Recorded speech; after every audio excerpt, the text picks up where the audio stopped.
We've got our caps. We're wearing been caps. awarded our I'm caps. gonna, let me start the programme.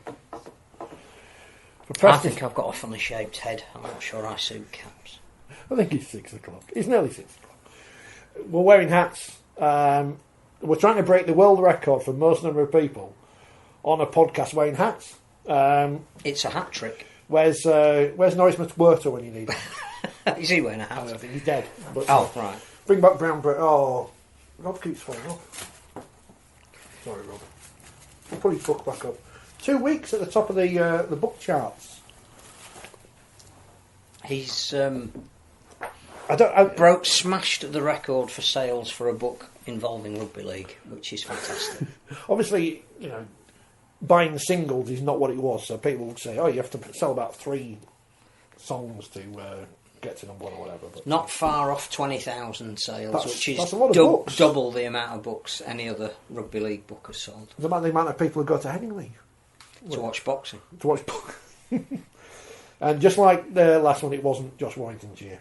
I tweeted that and I didn't get as much traction as I thought it would do because I thought it was quite funny, but never mind. Welcome to the programme. Last week we had how many people in the studio? We 5. couldn't move for people in the studio. This week. I forgot to book some guests, but we'll sort it out in the future. Welcome to 4020 Live on YouTube, not on Facebook anymore because it's too much hassle. It never works, and you know, try again. Nah, just give up. That's our mantra. Phil was at the Magic Weekend. I was not. I did social media for the Wakefield Trinity Ladies game yesterday, and what I found out was if you're the sole person there doing something, pay attention because you'll get the score wrong.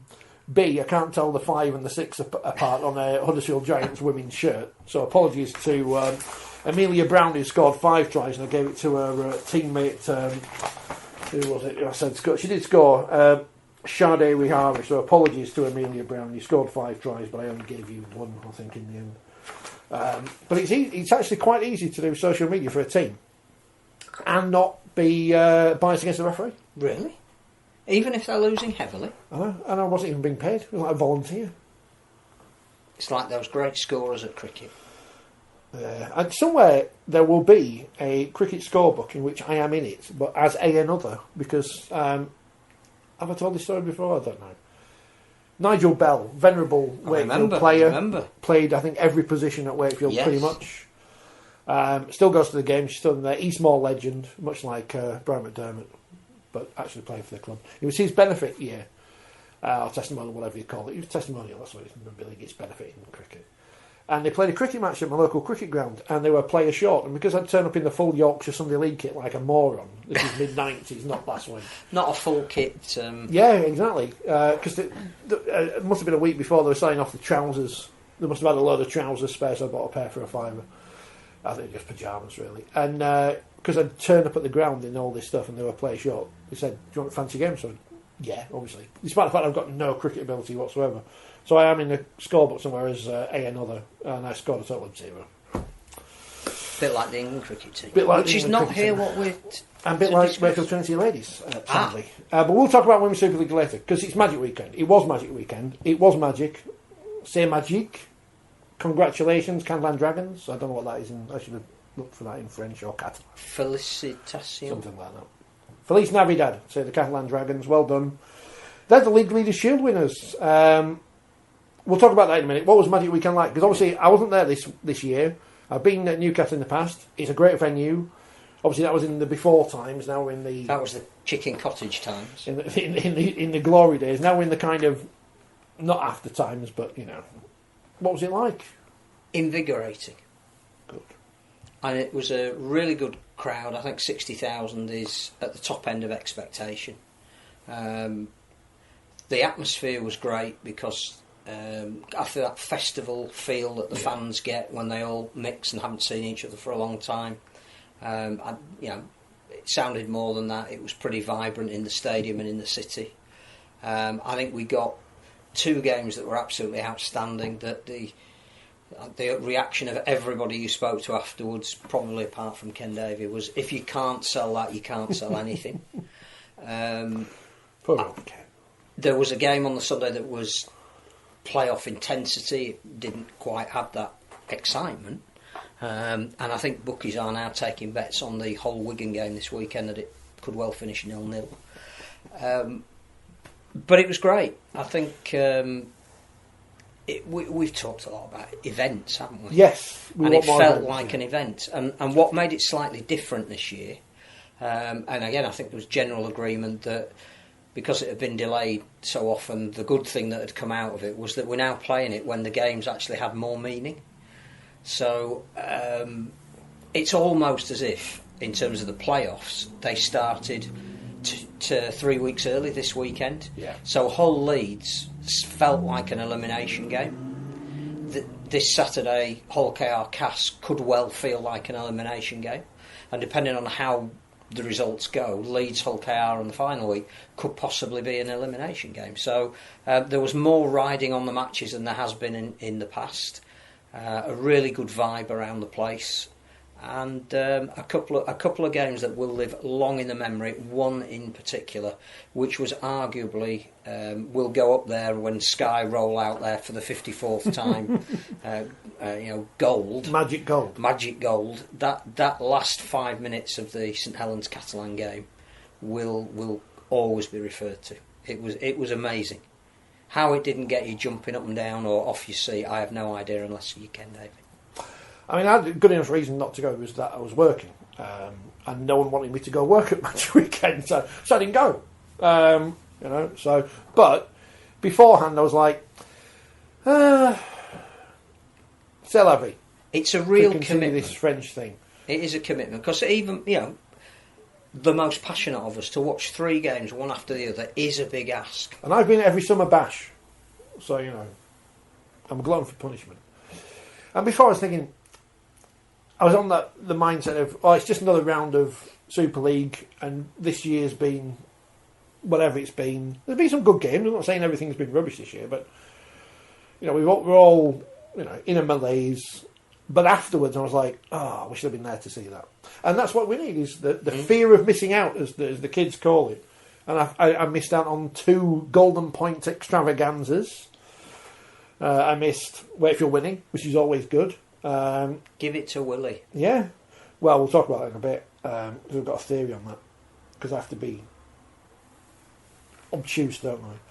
But it was, from a viewing perspective, having seen a bit of the games on both days, because I was working and I was out at the Wakefield women's game on Sunday lunchtime. What great scheduling to have Wakefield and play Huddersfield at the same time as the women were, and Wigan's women playing at the same time as Wigan's men, and York indeed. They played Friday. And Josh Warrington playing at the same, at Headingley playing at the same time as Leeds were playing. Celebrate. But afterwards I think, I feel like I have missed something, which is good. So I think it's different from the perspective of, because I've not been a quote unquote regular supporter for a while. Going to games when you're not being paid to is a different experience. But I did feel like I missed out on something this weekend, which is a good feeling, and that's something we can. I'm sure I won't be the only person who would have been sat watching it on telly thinking, I wish I'd have been there. That looks really good. Exactly. So hopefully next year, and hopefully it's back at Newcastle, because I think everyone likes Newcastle. Venue. Yeah, I mean, the city is perfect, and even walking around, bumping into people having a cup of coffee or going for a hungover breakfast. There is a rugby league feel about the place when Magic Weekend is on, and the other thing that worked really well was clearly it was an international weekend in the football. Perfect. I don't know whether that was by design with Sky, because I think clearly they would have wanted a lot of live sport. That usually if it's international, there's usually some darts on. They didn't have darts on for a change. So that again, I don't know how many of the 60,000 that were there were northeasterners, but I suspect they got a big TV audience. And as word started to spread that something special was happening, more and more people got involved. A certain national radio broadcaster, who we know quite well. Covered all 6 games, which is brilliant, and they did it because they felt it was an event. So all the preview stuff they did was, tell me about Magic Weekend, why is it so important, and why can no other sport really do this, and I think we got back to the whole idea of that there's an issue around, should it be part of the regular season rather than add-on, blah blah blah. But for those 2 days we look good. I thought 9's again, are we? But it's. I know people have been critical of the amount of marketing, and this goes same for the Challenge Cup final in an extent to a point. But I almost think this year the point is valid, but it was also complete and utter.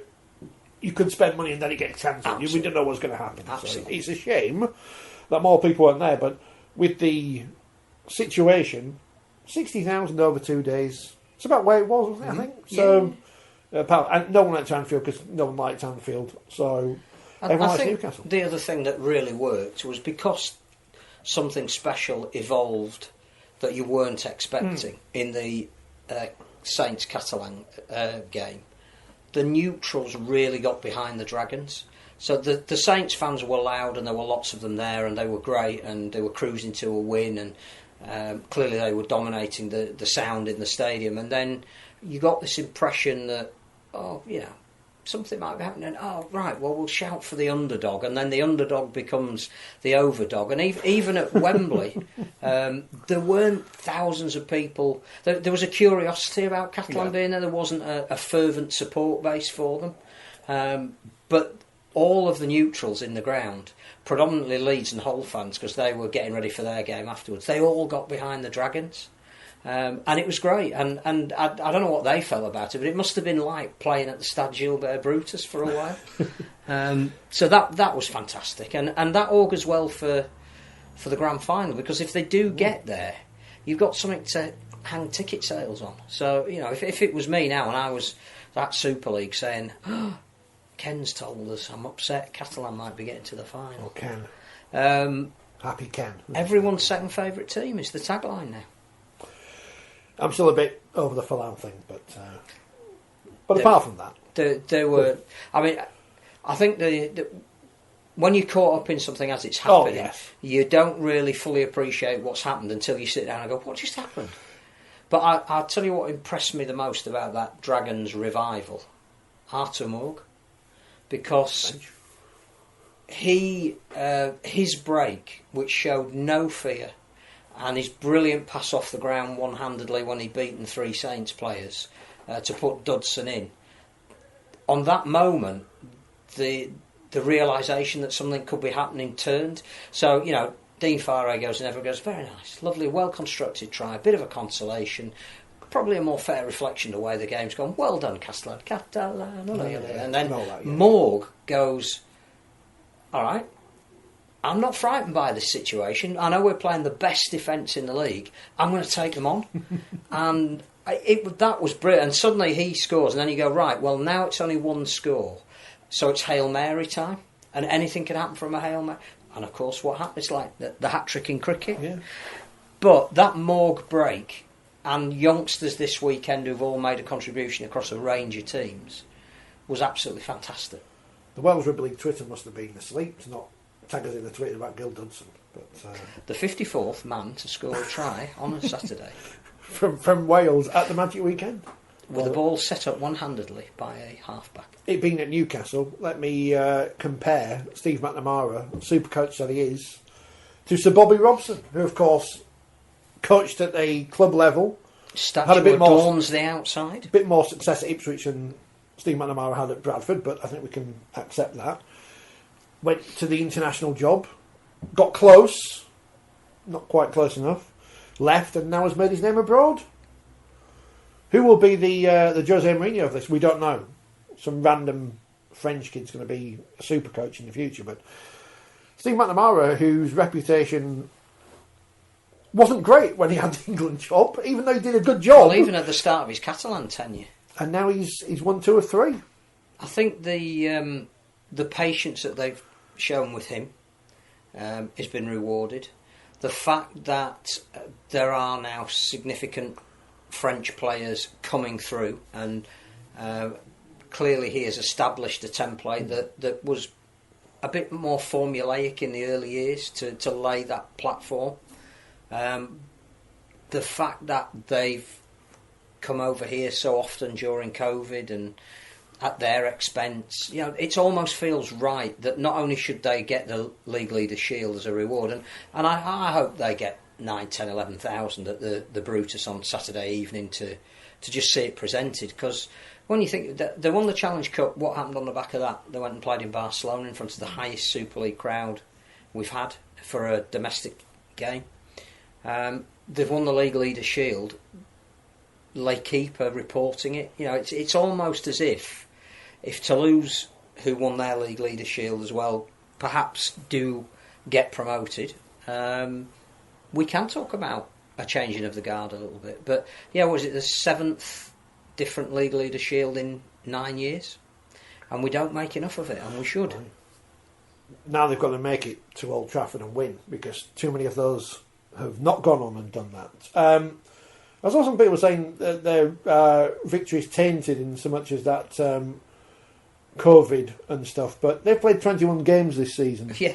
Which is more only than the two teams that are likely to be chasing them for the grand final. Yeah, only Wigan, Leeds, Wakefield and Huddersfield have played more. So I don't really understand that. And they're the team that, again, on at least one of those occasions, a side couldn't come to them. So I think they've been exemplary this year in the way they've gone about it. And I don't think we can say the same for Toulouse. I know people are going to say, well, they've only played 13 compared to... Well, that's the inequality of their league. Mm. That's because it's part-time. Gallic shrug of shoulders. And part-time teams were told they couldn't and shouldn't travel. Is there any export duty on League Leader Shields? Are they precious metal? Do we know what they're made of? And both teams will have home semi-finals, which again you would hope with the World Cup destined to go there in 2025, with the likelihood that England are going to be sending men's, women's and wheelchair teams to France this autumn to play some games, that you can build on it. The rebirth of French Rugby League. But what a dramatic last 4 minutes. There can't be many games where you've got 3 tries scored in 4 minutes against the best defence in the league. And anybody can say, St Helens just clocked off. They could have clocked off and still won that game 30-24. What the Dragons did was exceptional. And then Maloney's drop goal from 40 metres out, quite magnificent. Wolf out, though. Wolf out. Those sort of games you could watch all day, every day. You know what was disappointing was, because I was working, I couldn't see it live. I had to wait till midnight to see the highlights on Sky, because they weren't on the Super League YouTube channel. I know that's nitpicking because everyone was there, and I know there was work, and I know they're busy and everything, but I want to see it. I want to see it. Maybe I could have gone on Twitter to find it. I don't know. But I want to see it. Should have been bombarded everywhere, because it was something pretty special. It was. Catalans, congratulations, they are the champions. Few messages. John has tweeted us, he's going to listen to us tomorrow in the sun. Hello, John. Tomorrow in the sun. Kirsty says evening Kirsty. CG, decent entertainment but start lack of quality over the weekend. Was it rubbish? No, you saw more than I did. I enjoyed it. I think we've got the emergence of some young talent coming through at a number of clubs, and that's exciting. So we should have to everyone moaned about academies. I get that, there wasn't some intensity around a couple of the games, but even Wigan Warrington, which was again one of those absorbing rugby league matches where, because it's close, you can't take your eyes off it. It felt like a playoff.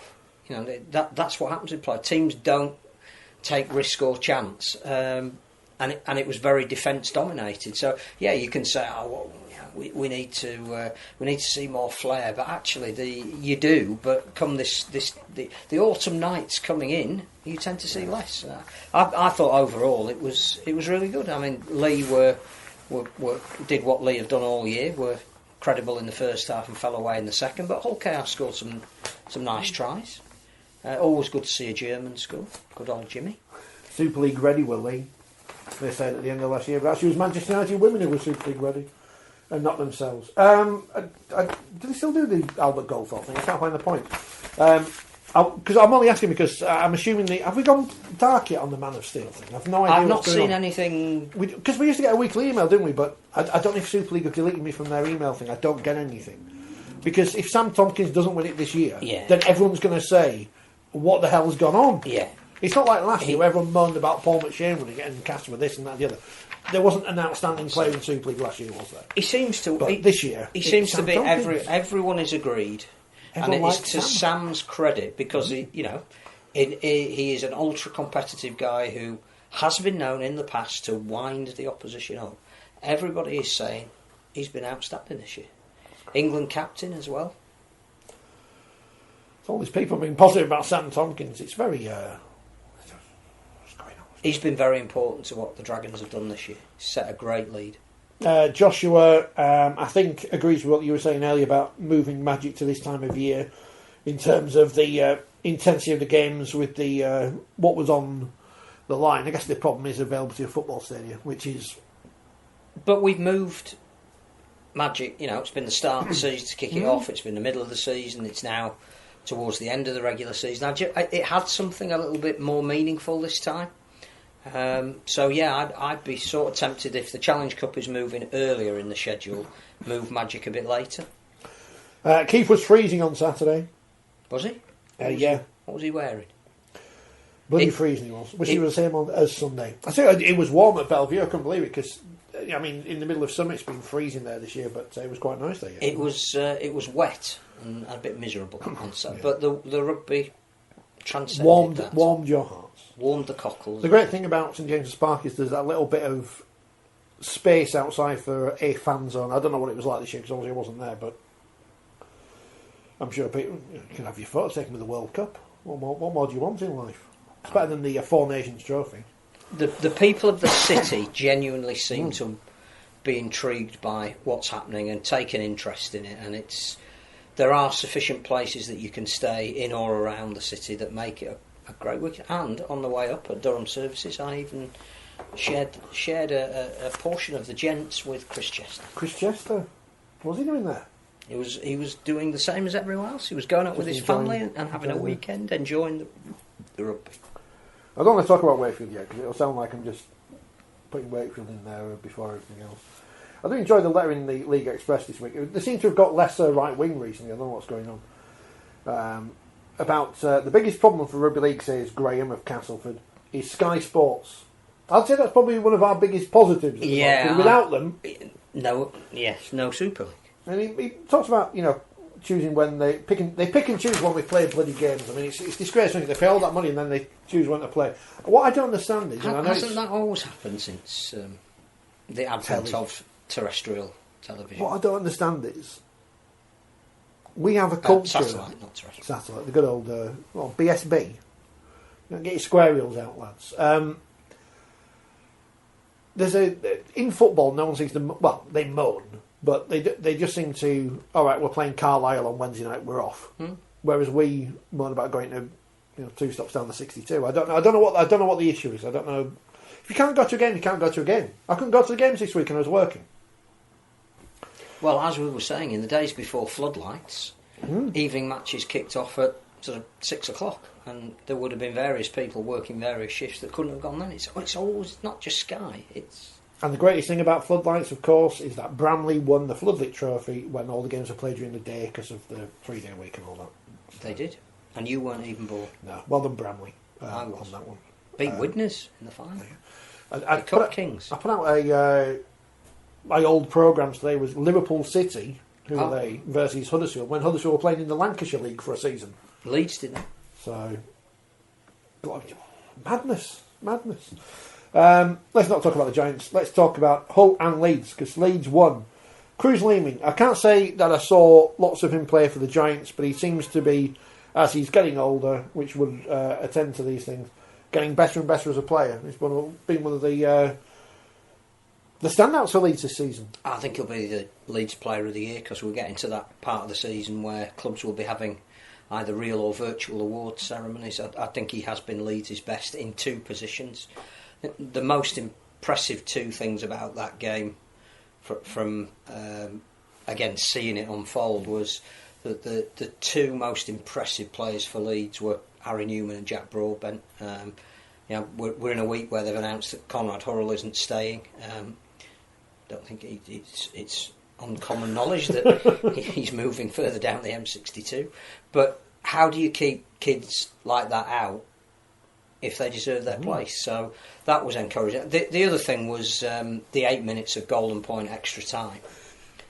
Because Leeds' defence in that period was absolutely outstanding to ensure that Hull didn't get near enough for Mark Sneyd to inevitably win the game. Everybody was saying when he went to Golden Point, oh well, it's a great game, two evenly matched teams, but now Mark Sneyd will win it for Hull, and it was Leeds, and you would have got, clearly that would have been the favourites' choice, but Leeds' defence was so good at not only keeping them in their own territory, which led to the error that meant that Leeds eventually won the game, but also they never gave Sneyd a clear kicking chance. He either wasn't close enough or he was shut down, which again Newman charging down one of his long range efforts was symptomatic of that. But again, a great game. Hull,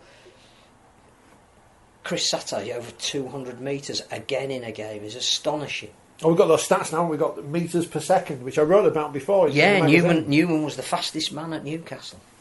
Got up to, was it 22 miles an hour? I mean, it's good to see a Newman on Sky not advertising erectile dysfunction tablets during the half-time adverts, but maybe we should put that in the column, actually. That's a good one.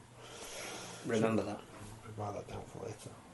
So Leeds are good again now, obviously, having lost to Wakefield the other week. I think we didn't get to talk about last week. The other thing about Leeds was they lost, their sole real half-back after 15 minutes, and again still found a way to win, which is great. Hull's issue is, we were told that Jake Connor's position this year is full-back. He was given the number one shirt. He was going to cause real damage by being that X factor and ranging in when he wanted to. And although he did some really good things, when they needed someone in that last sort of 5 minutes and in Golden Point extra time, they don't get enough out of him when he's playing at standoff. And Jamie Shaw, again, great to see him back. He pulled off a fantastic tackle on Ash Handley. Did a lot of work out of dummy half when the ball was in their own half, trying to clear the lines. But you got the impression that the balance again was sort of wrong, and that plan B is plan A, and it's just keep going up the middle. And as Brett Hodgson said, they tried to hold on to a lead rather than playing a rugby when they'd got a lead, and that ultimately came back to bite them on the bottom. I still think there is a case for saying that maybe Shaw is a backup hooker, so that you can accommodate Connor at full back. But unfortunately, it seems as though they're not going to make the playoffs. Mathematically, I think they could if they win their two games and other things fall their way. Although with so many teams playing each other, the likelihood is that somebody's going to pick up percentage points somewhere along the line. That will scup a hole from getting there. And if you look at the two teams that have probably disappointed the most this year in what they spent and what initial promise there was at the start of the season, it would have to be Huddersfield and Hull if they don't make the playoffs. What, 2-3 o'clock kickoffs on Saturday afternoon? I mean, I don't pay any attention to anything that's going on, do I? So this is a thing. Something I was going to say last week and we didn't get a chance because we were talking about other things which was more important. You see, I've not got a shirt on this week because I thought, I'm not doing a draw or anything this week. It's just regular, normal rugby league nonsense. I wonder sometimes if they put far too much emphasis on the whole derby and how important it is. Because it's all right beating Hull KR and you get the Clive Sullivan Trophy or whatever. They're below Hull KR now in the table, who, at the start of the season would have expected that not to be the case. It wasn't Lee Radford, and if it's not Brett Hodgson, and if it wasn't Richard Agar or whoever else has been in that hot seat over the past 10, 15 years, what's the problem with Hull FC? Because they should be, for the big club that they are, they've been to one grand final. Cass have been to one grand final. And the Hull were awful in that grand final. I think it is finding that balance between patience of bringing through youth and not trying to chase success and overpaying for some overseas players. And thinking that just because they're overseas players, there's a fix. I think Carlos Tuamavave is their best player at the moment. I think every time he gets the ball with the footwork that he's got, he's causing defence real trouble. But it seems to be that the most of the time he gets the ball, again, he's being asked to run it out of defence in the middle of the field. Almost as if, you're quick, you've got good feet, go to dummy half, take some pressure off the forwards. And it's all down that middle channel. There's no getting the ball out wide. I mean, Ben McNamara, we have a game that goes to 88 minutes. It's pretty intense and ferocious. Hull are getting clawed back, and they seem to be running out of ideas on attack. They've got a young 19-year-old on the bench. They don't play. It's a strange one because obviously they do spend a lot of money compared to some of the teams.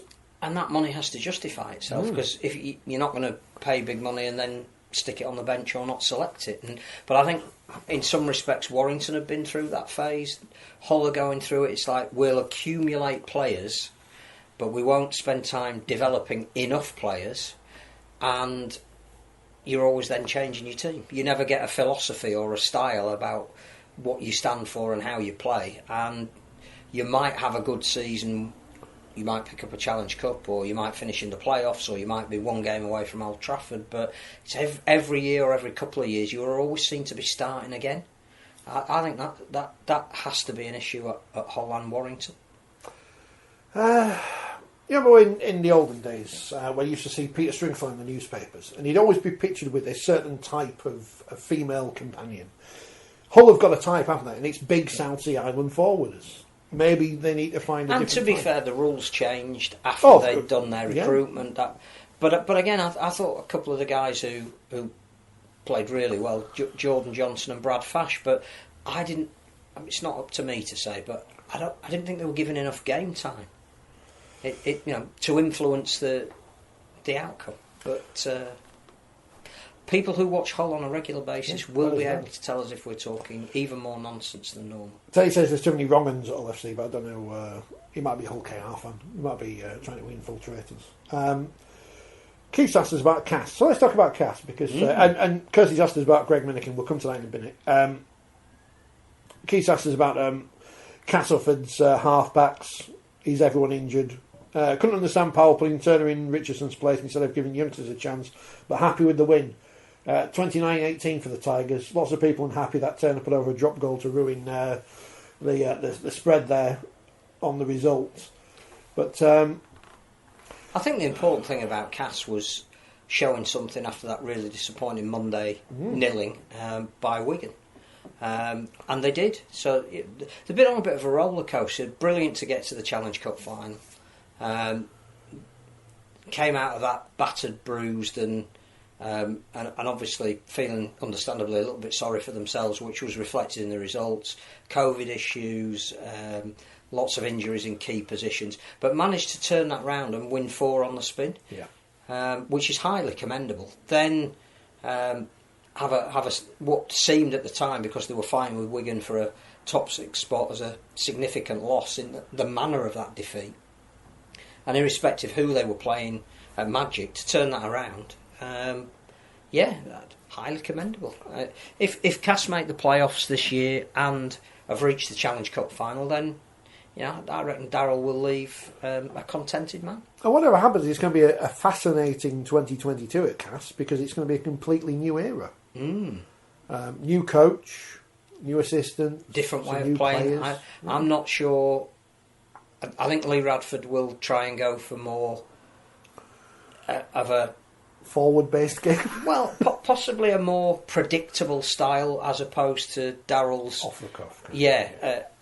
Encouragement of the unpredictable, because he'll have different players. Because those are the sort of players that he gets on with. He wants to coach. That Barreto Faraimo, for example, from who we've seen at Holland, will be moving to Cass. He is another forward playing on the wing. He is not a Greg Egan. His raw pace is not going to score him tries. So they'll have to play a different way to suit the players that they've recruited. It will be interesting. I think 13 forwards across the pitch gets tight. But it'd be different. And he'll have it again. Will Zach Hardacre end up back at Castleford? And if he does, where will he play? Because I'd have to say again, if you were drawing up your men of steel, for Niall Evalds is along with Sam Tompkins the 2 best fullbacks in the competition. I'm fully convinced, because I alluded to it, so I may as well say it, that was just put a story in the paper to get a better deal at the club he's at. Would the Cass fans welcome him back? If I was a Cass fan, I would not welcome him back. How would they afford him? Well, there's that as well. I would not want a player who, great that he is at fault for my team losing the grand final. It's as simple as that. we don't know what would have happened. Danny Maguire may still have had his greatest ever game or whatever on that night. We do not know. But what I do know is, it was raining.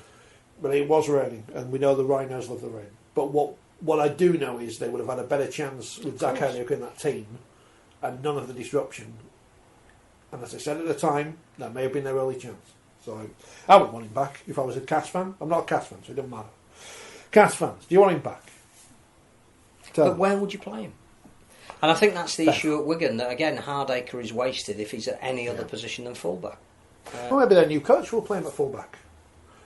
Who might be Sean Wayne, apparently. Their new coach, the same as the old coach. Then again, I wish. I think they're looking. We don't know. I mean, there was a long statement from Messrs Lenigan and Radlinski given to a fans forum that Wigan then released to the general public, which probably could have done with some editing, because if you just these club owners and chairmen, but if you just transcribe what people say, it doesn't read great, because we don't talk in the way that we read and vice versa.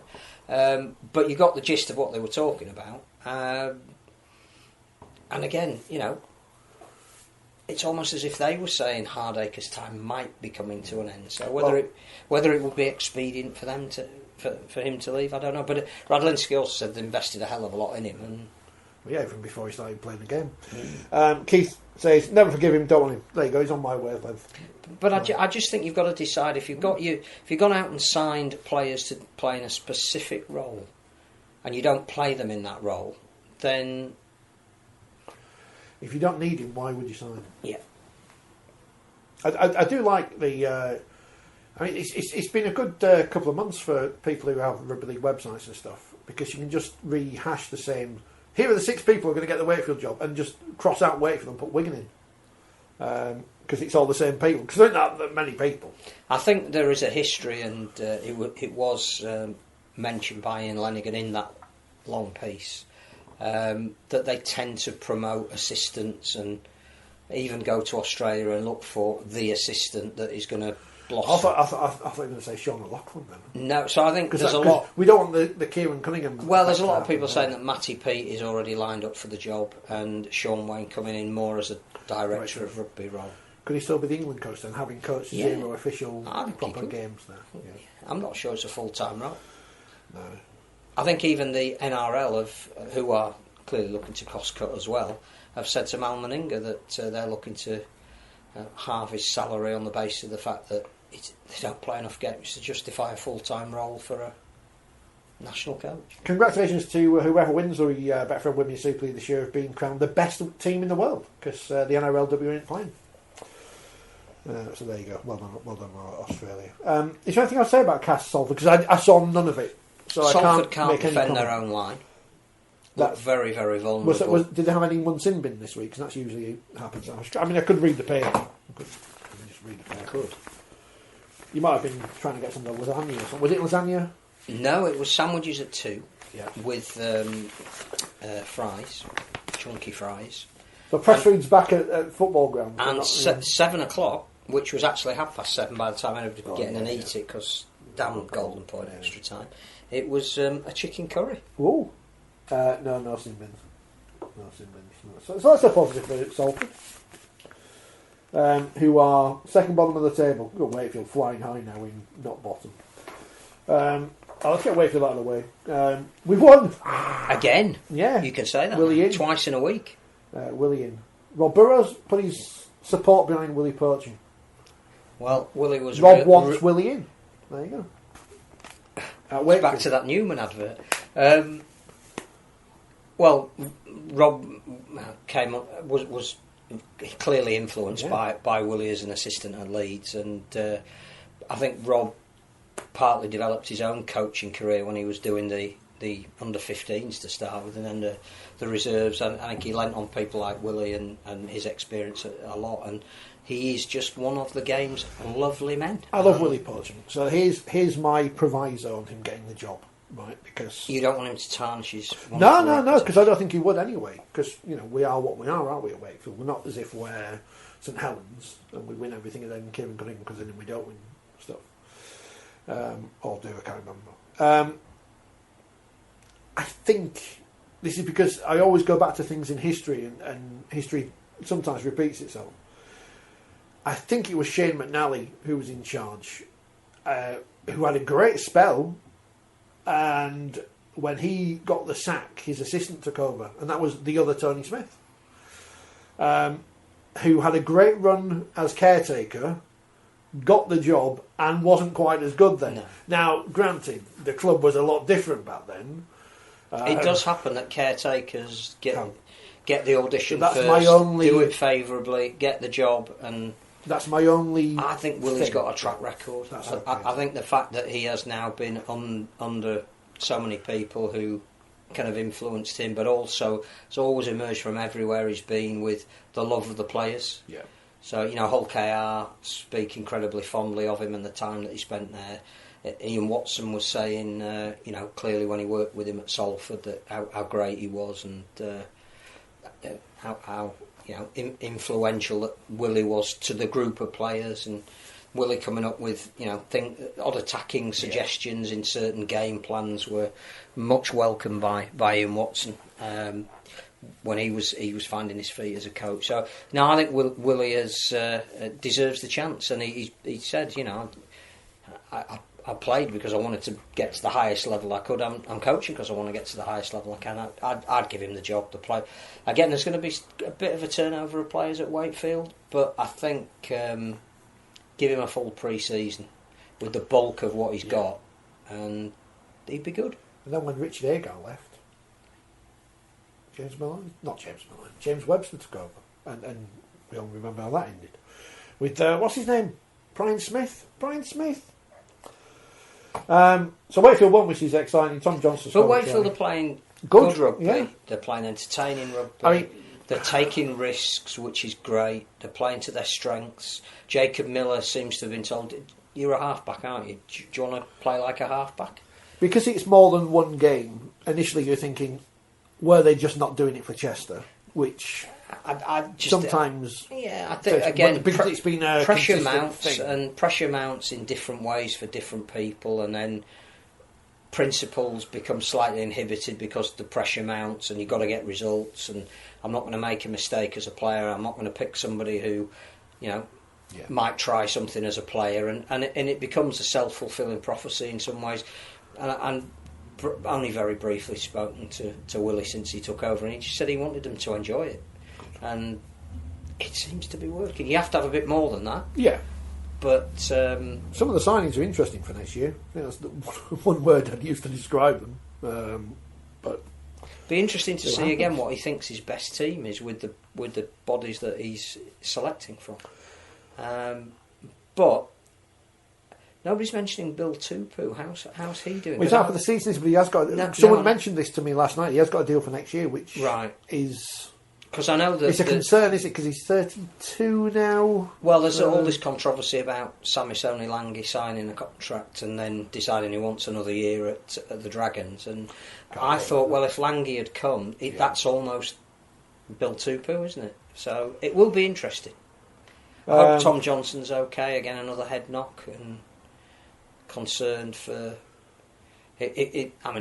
It wasn't a great collision with the grass. It looked a bad one, but you just got to be really careful. He's had 5 weeks out with a concussion he couldn't get rid of what we know with Stevie Ward, which is very fresh in the memory. And more of these things are going to happen because there's more and more research into these things, and the long-term effects of concussions and what it can do to the brain and to mental health are very, very concerning. Especially with things that have happened in the last week or so. If you read up about them, I worry about their health. I worry about players' health. Well, I think this season has been an abject failure in terms of player welfare, and we've said that all along, and I stand by that. That we were extremely fortunate to get 2 games of such quality on a Saturday after everybody had played the Monday before. So if you want more games like we saw, then spread them out a little bit more. 2 out of 6 ain't bad. So Wakefield won. People misunderstood my point about Tom Johnson on Twitter, because obviously I was not at the game. I was at Bellevue watching the women play, and I saw his try on social media, so well done, that was out there quickly. And the point I made, why is he not famous? And I understand the world has changed a lot since Martin Offiah scored loads of tries and everyone knew who he was. But the world has also changed in social media is the thing now, and you can get these clips out to people without having to watch BBC One at the right time and the right place. And I'm not comparing them as players necessarily. To say all he does is finish tries, he's irrelevant. David Beckham took 3 kicks, people know him for that, and his hair and being married to a pop star. But he didn't do lots of tackling and stuff. Well, he did, and they got sent off, cost us the World Cup. They had an effigy of him at West Ham, didn't they? But people don't say, David, he don't track back enough. He does the things. He's that sell the sport. Well, if I don't say Tom Johnson and I say Tommy Makinson, or say whoever does it at Leeds or Wigan or whichever club, it doesn't matter. These people should be household names. I know it's difficult in this area because... Absolutely. See, we always go back to 1992, whatever, Great Britain in the World Cup final, Scully and all that. He's all right. How is he? He's all right. You spoke to him how many times today? 3. 3. So, yeah, he's all right. Went to the boxing on Saturday. Will he enjoy it? Some of it. Some of it. The bits that were free, he really enjoyed.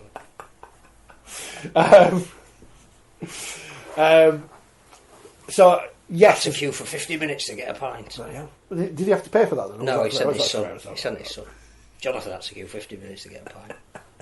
So everything's changed, and I understand that. And I did make a point of, just before he won a gold medal, that Tom Daley was famous, having, in a sport which is primarily only watched during the... Then watches diving the rest of the time, apart from diving aficionados. But he's a big celebrity person. I'm not talking about tennis or golf, which is on all the time.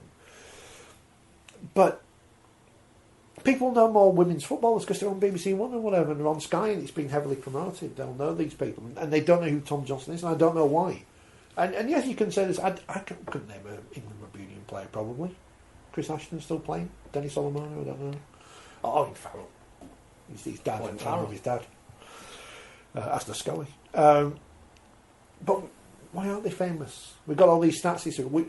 We've got the stats, which is great, because we spoke about this on the programme in April. We're taking no credit for that, but we did say, if you're going to make stars out of these people, we need to know what they're doing, when they're doing it, how fast are they running, or... It's interesting some people wore those GPS things because I didn't think they liked wearing them. But, we need to find some way of getting these people to be famous. I'm not watching Question of Sport until the Rugby League plays on there, because I really don't want to watch it. But I'm going to have to write that something in the column. He's back, yeah. With Paddy McGuinness. Did you not read my column last month? No, I didn't know if it was back. I knew they'd announced that he was going to be... I just read to check what bits I've got in. Yeah, it's back. Can I have 750 words, please? Here's 2,000. Yeah. I'm struggling this... I am struggling, viewer, listener. Really struggling this month. So most of it is not about Rugby League again. You can be surprised that it'll fit in perfectly. The further back in the magazine you are, the less Rugby League content there is. That's how it works. So we need to make people stars anyway. But that's whether it's stats, whether it's clips, or whether it's this, that, or the other. Other than Rugby League becoming an Olympic sport, which is not going to be, despite some idiots in Australia thinking so. The same people who think Channel 4 should show it because they're in Leeds. I don't know.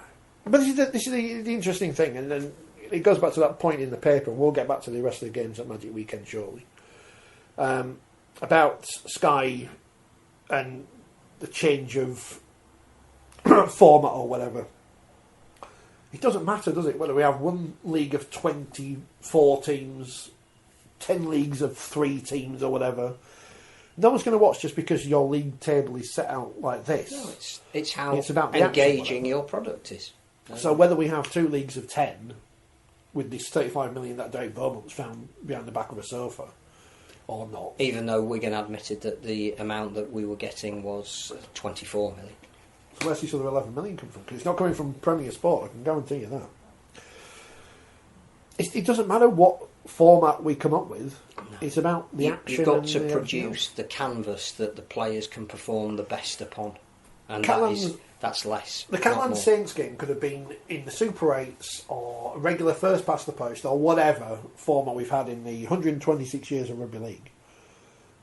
It would have still been a great game. We would have got people watching because of how it finished. People talking about it, yeah. So, if we cut off the 4 teams at the bottom of the League One now anyway, if we did do that, how are people going to react to Rochdale being cut off?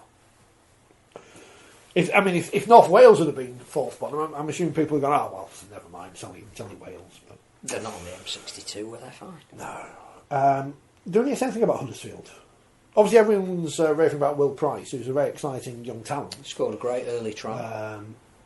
And again, I hope we don't go, and I've said this, we don't go down the route, which they seem to be doing with that tennis player at the minute, of saying, oh, it's the next big thing, blah, blah, blah, and hyping him up beyond. And what seems to be happening is that a lot of clubs, now that he is appearing on tip sheets, are running very big forwards at him throughout the entire 80 minutes. And you've got to be, again, I admire the way St Helens have brought on Lewis Dodd, who's already played something like 50 games for them, but still feels like he's making his debut every time you see him, and they've started him as a backup hooker and brought him into games to get used to what's expected in terms of the defensive intensity, so that when they say to him, right, you're now a half-back, that part of the game is a bit more natural to him. And you would hope that Ian Watson will do similar with Will Price. I don't think he's got too many other options at the moment, because again, that's the problem, isn't it? We have to talk about injuries. There are always teams that get lots of injuries this year because of COVID, and again, lack of the ability to train during the week because people aren't fit because of the schedule that they're under, or they're paying for a game that's in only 3 or 4 days' time. Numbers are limited, and maybe some players are playing a little more than their coaches had anticipated earlier in their careers. But yeah, if we look after him, he's clearly a great talent. Another one who, like Josh Thewlis at Warrington, you're looking at kids across this weekend and you get a great picture of where some clubs are in developing new talent, and the successful ones are giving their kids a bit more of a chance. We know Huddersfield have got a great pathway, haven't they? Because obviously they've got a great man in charge of it in Andy Kelly. Ian Watson wasn't happy that they got fined by the RFL. He should have a word with the chairman of Super League, see if he can sort it out. Yeah, I wonder if he knows who that is. Smiling Ken, as he's now called. We should got that picture of him. Well, let me show the people the picture. But there he is. There he is. There's Ken, smiling face. We should get that on t-shirts. Little smiling Ken. He's so happy to see the Catalans win the league leadership. He's got his own. He's got one of his own. Well, I remember him smiling behind Danny Brough. He looked happy on that occasion, but he wasn't neutral then. So that was Huddersfield versus Wakefield, which kicked off Sunday. Warrington versus Wigan. Warrington, of course, who are becoming the Warrington Tigers next year, having signed Greg Minikin, which is an interesting one. Well, it is, because we've just spoken about how good Josh Thewlis might be. But if everybody's fit and ready to go at the start of next season, he's not going to be in the team. So, I don't know. Clearly, there was some issue with Greg Minikin that meant he left Castleford under Darrell's watch. That may have been a financial thing. But he must like him. He must think that he's going to partner maybe Peter Matautia, who was excellent again for Castleford. Wasn't he? I don't know. I just hope Darrell has got a fantastic track record of developing players. So I hope he's not just signing. Well, there's a pressure for success, isn't there, at Warrington? So you'll tend to sign players that you think will win you the grand final, rather than say, well, there's 3 or 4 young kids here, I really need to give them some more game time so that when we do get to win that grand final, they can do it again and again and again. They are third as we head into... And could still finish second. This closing run of fixtures. They beat Wigan 10-6. Scored the second half. Again, I didn't pay too much attention to this game, so I was doing other things, but I mean, you're not important win for Warrington. In a game like that, you're not going to get many chances. So when you do get them, you've got to be doubly sharp to take them. And Wigan are like a blunt knife at the moment. And even the very last play of the game, you need a score. Yeah. So keep the ball alive at all costs. If you're gonna not die wondering, knock on because you're trying to offload it when you shouldn't, or put in a kick a bit like Catalans did at the end of their game. Maloney's kick was bang on the money, but it also was in an area of the field where it could have caused the most damage. The most insipid little grubber forward at the end of a set when Wigan needed to win the game almost sort of summed up where they are on attack at the moment. And whilst Adrian Lam is talking up, we've still got a chance, I'm still proud of them, and yeah, we've got one or two things. And we now know Adrian Lam is leaving. It's almost as if the pressure seems as though it's taken its toll on the way they want to play. John Bateman is trying so hard to be the John Bateman at Canberra. He clearly had a shoulder injury, and he wanted to stay on and do his bit for the team. And he was taking painkillers while the game was in progress. But it's just not working for them at the moment. It's almost as if the season can't end soon enough for Wigan. And having said that, they'll now go on and win the grand final. Clearly, of course. Well, we know Warrington. That's what we can do. But Warrington just, again, when they've got the ascendancy, they need to be able to not revert back to pattern, but to keep playing through it. They did that against St Helens on Monday. They had a fantastic 10-minute spell in the run-up to half-time, took the lead, didn't score a point in the second half. I think Gareth Widdop's playing really well at the moment, which is great. But I still can't see enough in Warrington as to how they're going to topple they've beaten St Helens and Catalans this season. They can do it, but I don't know. They get to a point in a game where everything's riding on it, and something inhibits them a little bit. Maybe it won't this year. Maybe Steve Price will go out in a blaze of glory. We'll find out. We'll find out who they got this week. They've got Salford. There's another 2 points for Warrington. And Hull KR beat Lee in the least surprising result of the weekend, because Hull KR are quite good and Lee, unfortunately for them, are not. I mean, the most important thing, as I pointed out on Twitter yesterday on the Forty20 account going into the game, was they put the Irish fella next to Haggerty, the league coach, who obviously played for Ireland despite being from Rochdale or wherever he's from, St Helens. Tony Smith, who is a British citizen, still has the Australian flag next to his name. I should at least have two. But again, Tony Smith very cleverly brought some players in to give them a chance, see what they could do, and give them a bit of experience in the run-up to hopefully for them. Keasley's now the greatest half-back on the in but it works. Side. It works because he encourages his players to play to their strengths, and their strengths are to entertain, because that's the kind of player that he signs. And Staunton was great. Matty Staunton was really good.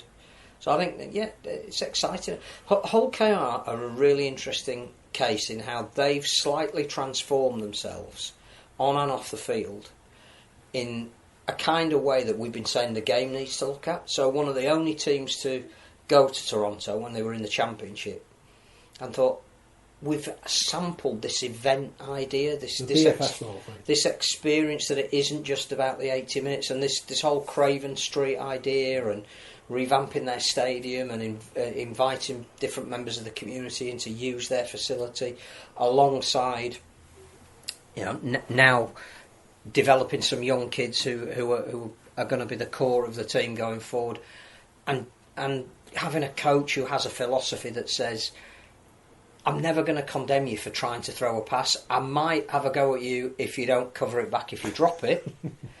Have a go. Looking at signing overseas players who enhance.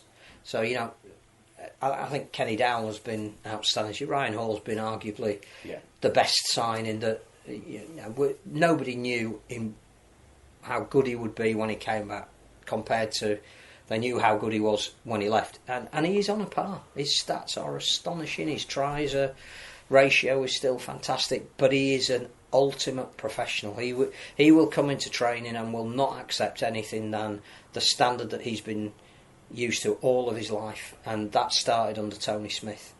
So again, I think they've just got that on-off field balance really right this year, and I hope they make the playoffs. I think it'd be a terrific story if they did. That's Tony Smith, not the other Tony Smith. And they play Catherine at home on Saturday. It's on the telly. Big game.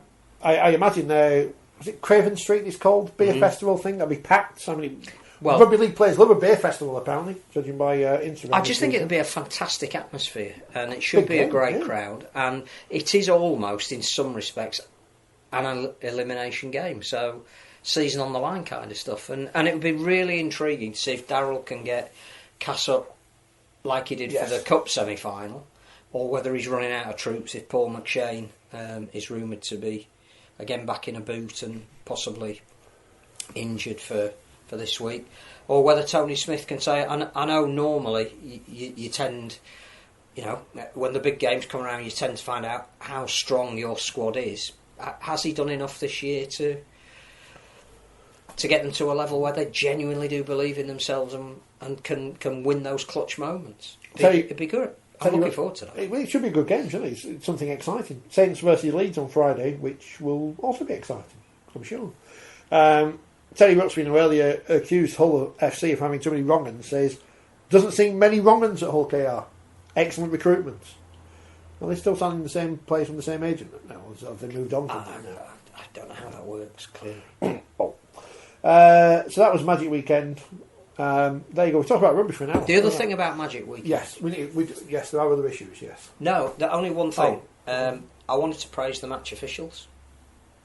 Boom! It's all... Clearly, they won't have got every decision right. Clearly, some supporters from some clubs will say the match official cost them the game. But what it showed, particularly with the Catalan and Saints game, and to a slightly lesser extent with Leeds and Hull, is if you don't have match officials that allow the game to play out, then we don't get the spectacle that we got.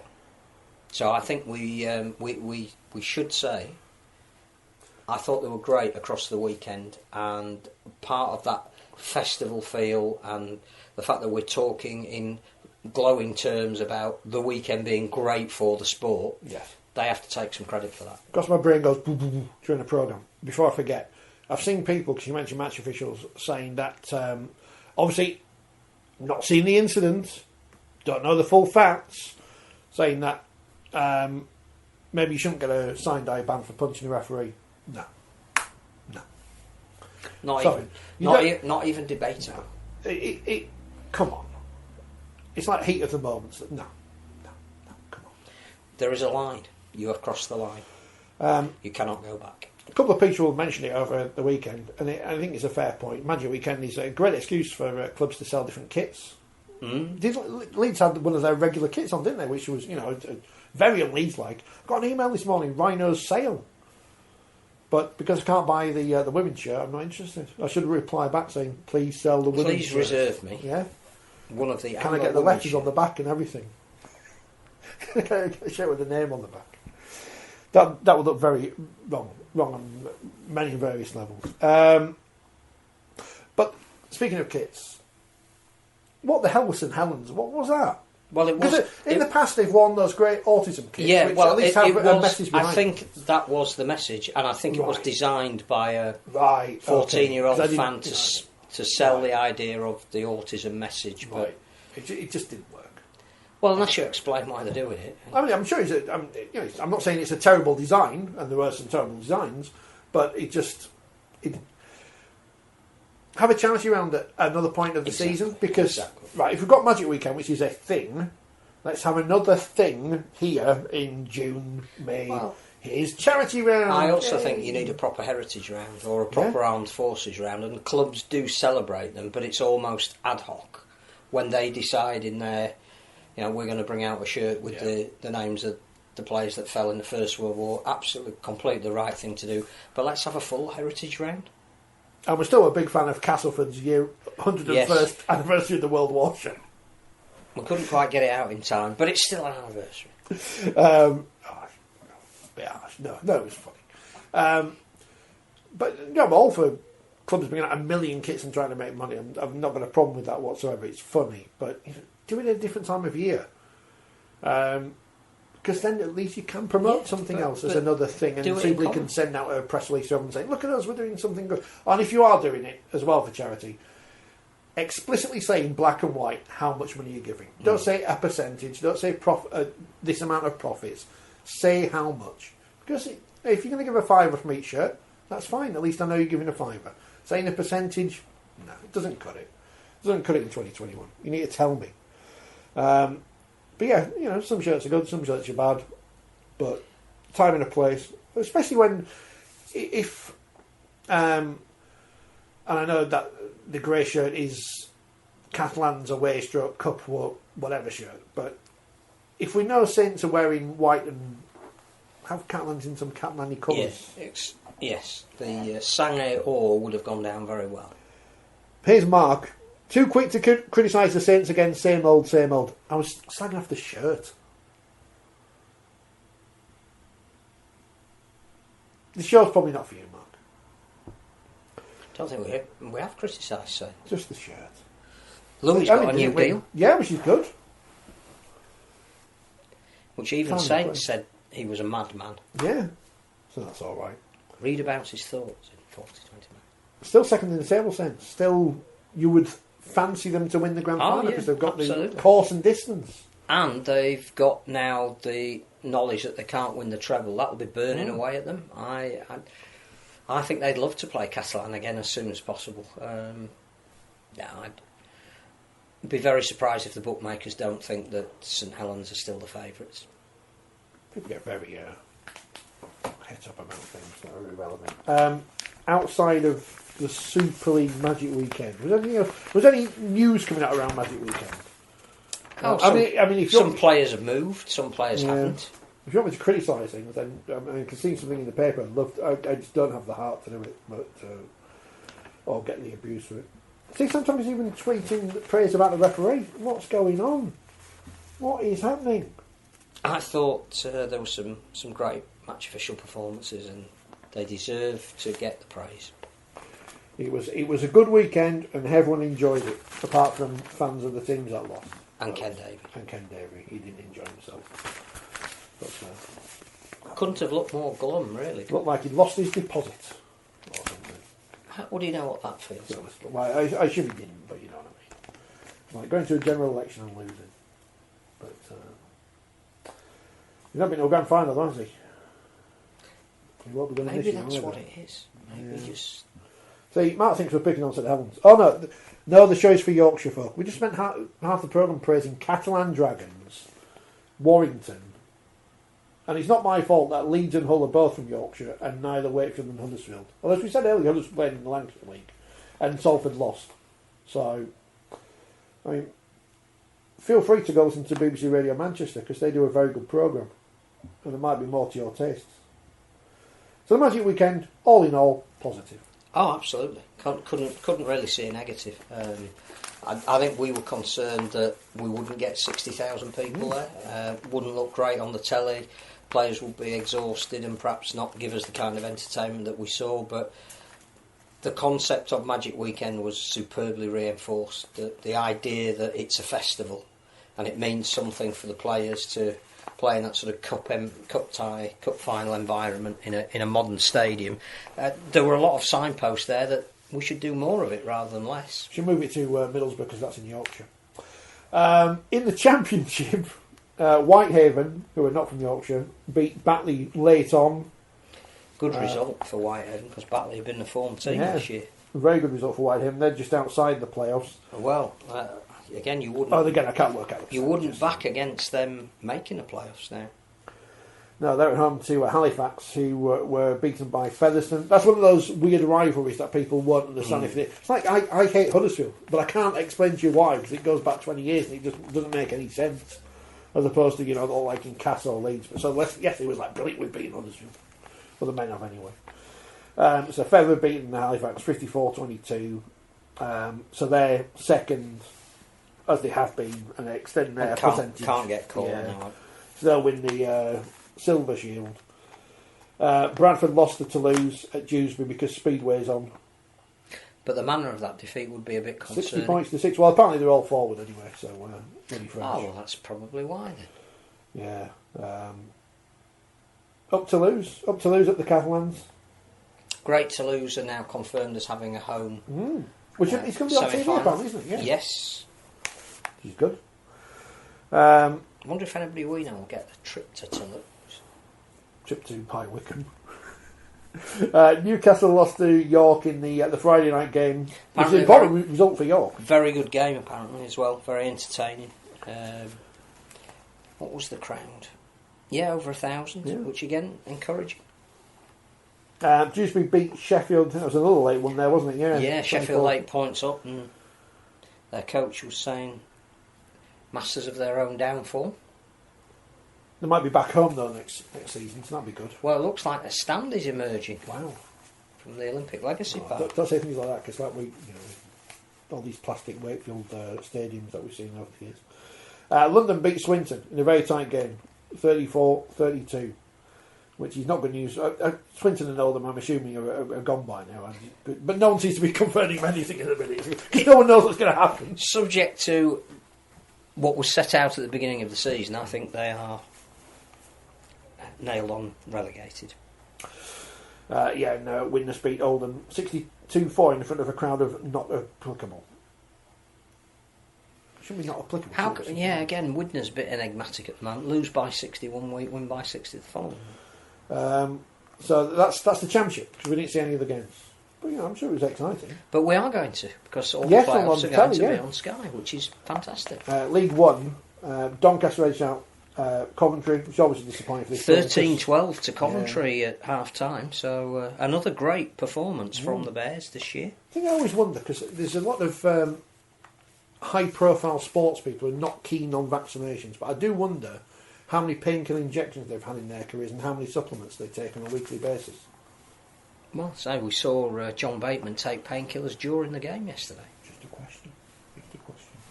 Just asking questions. I want to be on that. I want to be on that channel like that bloke who goes around the coast. Could be in. Hunslet beat West Wales 82-6. Just not happen for West Wales. It's a bit disappointing, because they had a couple of results not long ago. Yeah, they were close, weren't they? You can see change, and then that is an absolute thrashing. Cougar Park, which is now the home of the Sir Tom Moore Dahl, they beat North Wales 34-14, which is obviously disappointing for the Crusaders, because they've been on that great run. Fantastic one. That's a big result for Keighley. London Scholars losing to Workington 35-18 on Saturday afternoons. Workington keeping the pressure on Barrow, who just last minute edged out Rochdale Hornets. 79th minute try from Declan Hume and sure-footed Shaw. Champion teams do champion things. So there's not converted. Does the top team in League One go up to? We don't know what's going to happen. I don't know why. Well, I think the idea was they got automatic promotion, and then the playoffs were between the next 5. Did they get a shield? Or do the playoffs include Oldham and Swinton? We were asked a question earlier. Apart from Mark, I can't even remember what we agreed at the beginning of this season. Mark says you're not good at feedback. Feedback is a gift. It is, but this programme's free as well, so we can do whatever we want. Teddy says, I don't care. Well, I do care, obviously. Teddy says, is Super League 2 likely to happen? Is it contingent on a TV deal? What's Super League 2? This is this made-up thing. The problem with the story is, man says he's got 35 million, no one asks where the 35 million's from. It's like Sir Alan Stanford all over again. Oh yeah, I've got £20 million here in a big box, and we get Flying Ian Botham and Viv Richards and all these people. I'm going to have this cricket tournament, but where's the 35 million from? Where's it suddenly appeared from? As we said earlier, why is it Super League 2? The issues are how many full-time teams have you got, and a mixed division of full-time and part-time can't be called Super League. Which Mark has said on this programme for donkey's years. Well, I think I said 2016. It's looking like you need 16 full-time teams in Super League, and as we said earlier, whether it's 2/8 or whatever, it doesn't matter. It doesn't matter. It's the number of fixtures you play, and again, we've got to get away from purely home and away. I don't know. I don't know where we're going, because no one knows where we're going, and that's the issue. The club should know by now. How can we be coming to the end of the season and we don't know whether 4 teams are going to be randomly binned on the whims of chairman with self-interest at heart? Well, what we do know is that the Super League have offered to give to the RFL 5 of their £24 million, and out of that £5 million, the RFL need to fund themselves, the Championship and League One, because they are under their control. Good job knowing when Women's Super League gets paid, isn't it? Well, almost. It's a shame Lee are from Greater Manchester, because if it was a Yorkshire club I could say this, but no one put a gun to Derek Bowman's head and said, you have to be in Super League, Derek, next season. No. They could have been in the or Championship. Derek could have called their bluff and waited to hear that he'd been given the place and told that his was the best option, and then turned around and said, yes, but of course I'm not coming in unless you give me the same money as everybody else. So when people say, oh, they should be given more time, I said, no, I'm sorry. It's not the same as Catalans. It's not the same as Toulouse or whatever. It's not as if Lee haven't been around for 150 billion years. I'm not picking on Lee. It would have been the same if it was Featherstone. It would be the same if it was Toulouse. They all applied knowing what the lie of the land was. And again, if you look at the teams that are likely to be fighting out the £1 million game and a place in Super League, Toulouse have built this year a Super League team playing in the Championship. I'm not sure anybody else in that division has done that. So clearly they would get extra finance to buy some more players. They wouldn't have the same loan arrangements that they've had in the past. Clearly not much for this season because of the COVID restrictions. So you've got to be very careful if if Lee hasn't worked coming up from the Championship with less ability to sign the quality of player they need. Unless you've already got a Super League team in place. I mean, let's face it, Toronto had a Super League team in place. And the first 5 games they played in the Super League, they didn't win. So, you can't. I don't believe you can go into Super League and say we still intend to be a part-time club. Super League break. I need to correct something. Bradford weren't at Dewsbury this week because of Speedway. That's next week. No, it was a concert. It's a dance event. Thanks, Craig. They also had 10 players out, 4 due to COVID track and trace. Could have cancelled the game, but didn't. So there you go. They're still in the playoff hunt though, so we'll see them on the telly soon, and everyone can get excited about Bradford being on the telly again. In controversial statements, by the way, I don't think Huddersfield's a sporting city. Again, this is just for football. Yeah, because when they got to the Football League playoffs, semi-finals to go up to the Premier League, they didn't sell out against Sheffield Wednesday. If you're not going to sell out a home game with a chance of getting to the Premier League against a local rival, and they've devalued Super League tickets as well. Well, I won't go next year because they're not cheap, but I'll go the year after because I know they're going to sell them off at a tenner again. Mark says, Phil, can you explain why we need to get away from home and away?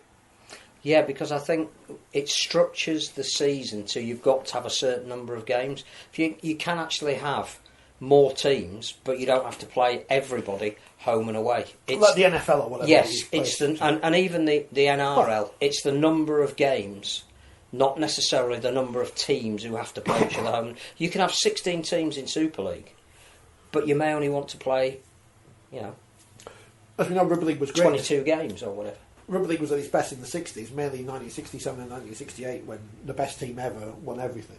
Well, they won the... And the thing is, the playoffs ensure that if you haven't had an equitable fixture list, that's what the playoffs sort out. I mean, again, it's the 60th anniversary of Leeds winning their first ever championship in 1961.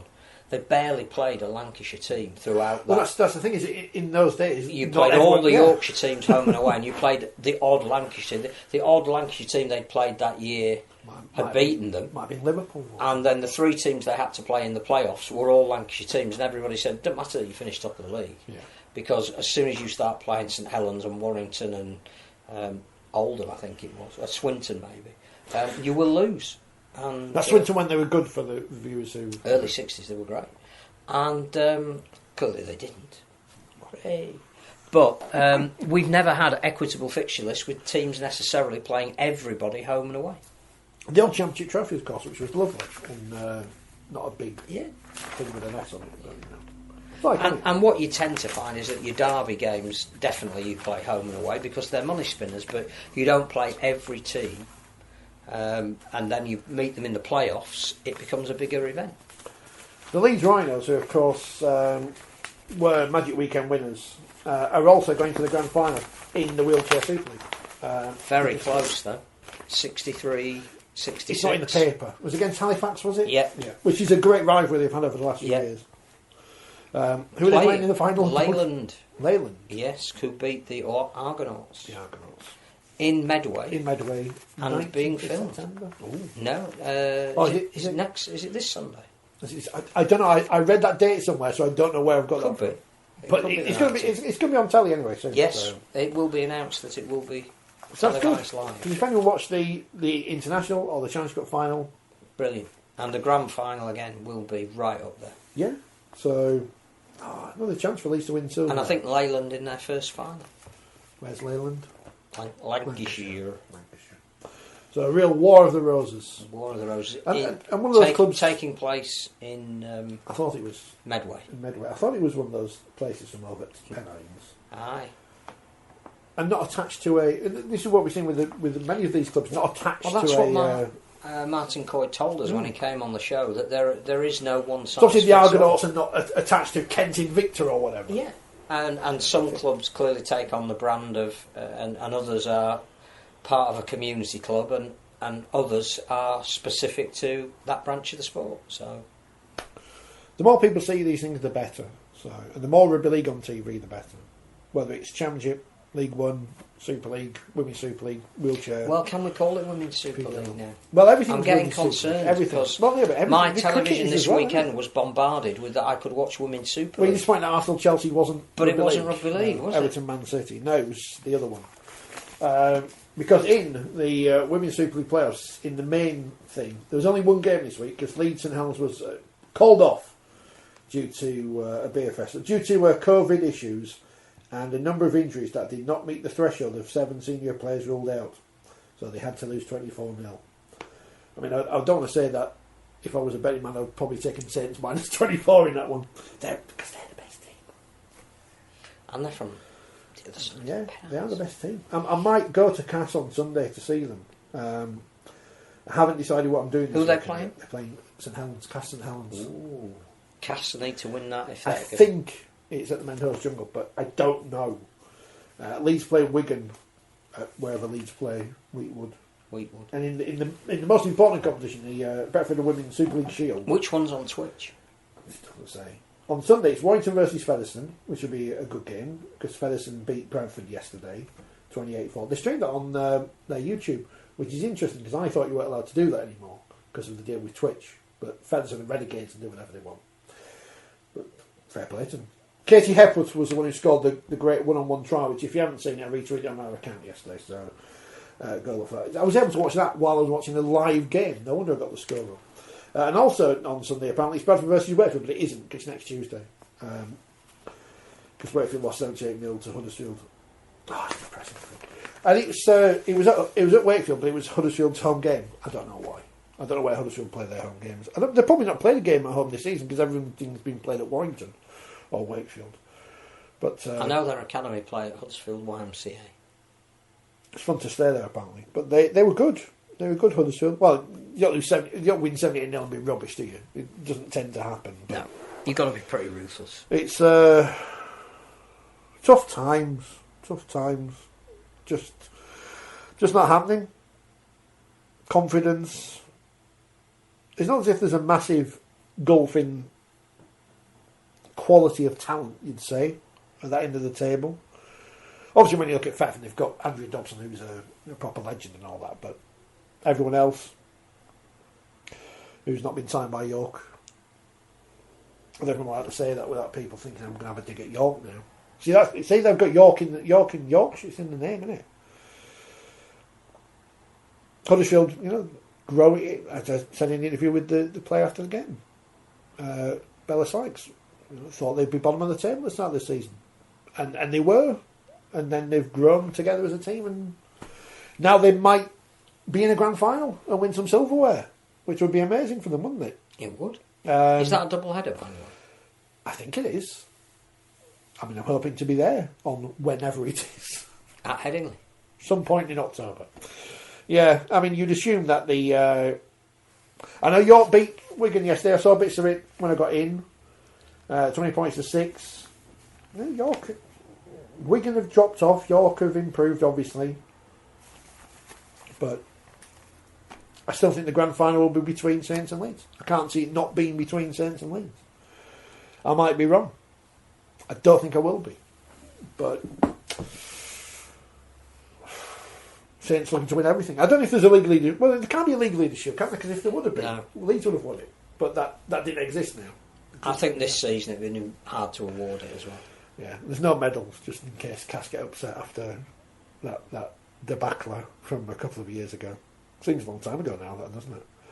But well done, Huddersfield, when you win, and they get a week off because they've played all 4 of their fixtures. I don't know how the playoffs work. I assume that after this week there'll be semi-finals next week. I'm guessing. I mean, if Wakefield beat Bradford, we're in the semi-finals. This is like when we lost 100-0 to Cass and they got kicked out of the cup. If there are 5 teams, you would think that the one finishing first would get the week off. Yeah. But I'm not saying that's how. Because I think the semi-finals are the week of the 25th and 26th. Okay. But then that means there would be 2 weeks before the grand final. That would work out, wouldn't it? Because it's the day after the men's final, I think. So at the RFL, if you're watching, can you let us know what everything is? I tried to look on the website earlier, but I couldn't find what I wanted to find out. I don't know if anybody gets a second chance in the women's play. I mean, I'm hoping that we beat Bradford next week and get into the semi-finals for the opportunity to lose to somebody, just for the fun of it, just to extend our pain. But this is what it is. Yeah, and this is unless the bottom team drops out of the 5, and then it's 1 against 4 and 2 against 3. I mean, I'm assuming that's what it is. Saints Leeds in the grand final. You heard it here first. Yeah, Saints are going to win. I'm sure I've said that before. Get in trouble. Always in trouble. But that's the Women's Super League. It'll be on Switch or something. I don't know who the Australian fellow was doing the commentary yesterday was, but he used some interesting words. Especially for Australian, more than 2 syllables. Are we allowed to say that? John Davis is going to be joining us again in a few weeks. Fingers crossed. I mean, he might not be now. But is that all the news from Rugby League? Is that everything that's happened? I can't think of anything else. I can't think of anything else that's happened. Other than from what I understand, Matchroom put on a great show on Saturday night at Headingley. It had nothing to do with Rugby League, but what could have been? Yeah, Barry Hearn. Well, they know how to put on a show, don't they? And they know how to treat people. And there were 20,000 people there to see it and be part of it. You couldn't get a taxi for love nor money afterwards. I didn't see last week's poll in... well, you never can you? I didn't see last week's poll in League Express. They had... who should Wakefield Championship appoint as their new coach? They were really struggling after 3 options. Right. No disrespect for the other gentlemen involved in there, but after poaching, who's in situ, Brian McDermott from the won all of the things. Danny Ward, he's up and coming. So, but there you go. And who was 4th? Andrew Henderson, who we like. We don't dislike any of the other people. No, we really like them. But I'm just saying they were stretching for options. James Ford, because he's linked with every job. It's like who's that guy who used to be manager of MK Dons? He got linked with the Sheffield United job once, and his odds. Ainsworth? No, I can't remember. Someone will remember. Probably on the podcast now. He was nowhere near the top of the betting for the Sheffield United job. Overnight was like has been linked with a job. Odds shot down, and the source for that, who linked him with the job, was himself. Didn't happen. Not James Hope, Craig Lingard sits on the list. I say, doing a very good job at batting. Doing a great job. Probably wouldn't have been on the list of if I'd have named 6 coaches. Probably wouldn't have been on the list, and that's no disrespect. 100 to 1 outsider because he's doing a very good job. But some people voted for him. Oh well, I should have Craig himself maybe 2.84%. Just ask him how many people voted. Those polls are always pointless. It's the TV awards this week, so good luck to Rob Burrow. Yes, and, if you haven't voted yet, BBC. you've got till Thursday. So, stick your vote in. It takes a couple of minutes to go through. You don't even need to vote for any other category if you don't want to. And if it doesn't win, it doesn't matter. I couldn't vote for the soaps category because I never watched one. Well, you put Abdel, wouldn't you? It's Yorkshire. We're biased. Yorkshire. His Brookside still on. Is it still Emmerdale Farm? Emmerdale Farm. There's still sheep on there. Hey, Mr. Wilkes. Martin, if I was on it once. I think there was a rugby game on here. Is Annie still alright? I think she's dead now. I'm afraid to say. You could have broken that to me a little bit more gently. The bloke behind the bar used to play rugby league. But also the bloke who ran the Rose Return who used to play for Wakefield, apparently. Well, I think there used to be a Salford. Was there a Salford? Possibly. Behind the Rovers Return. There you go. Where's the link up there? They could have had a Coronation Street kit for Magic Weekend. Hilda Ogden's Muriel and the whatever they were. What were they? Pigeons? Doves? Ducks. Ducks. Flying ducks. Well, that's enough of them. On that bombshell. We'll be back next Monday to talk some more rugby league. Thank you very much for all your interaction on social media. Please like, share and subscribe. Unless you don't like this programme, give it if you don't like it, actually, do the downvote, the thumbs down, because it counts as interaction. So some people get upset by them, but it actually works with YouTube's algorithm, so that's good. Do that. Do subscribe, because we're nearly at 2,000 subscribers, which will be good. I'm going to give it a thumbs down myself. So do share the video and all those things that you're supposed to do on social media. I'll leave you with Ken Davies' smiling face as we wish you adieu, good night, and congratulations to the Catalans.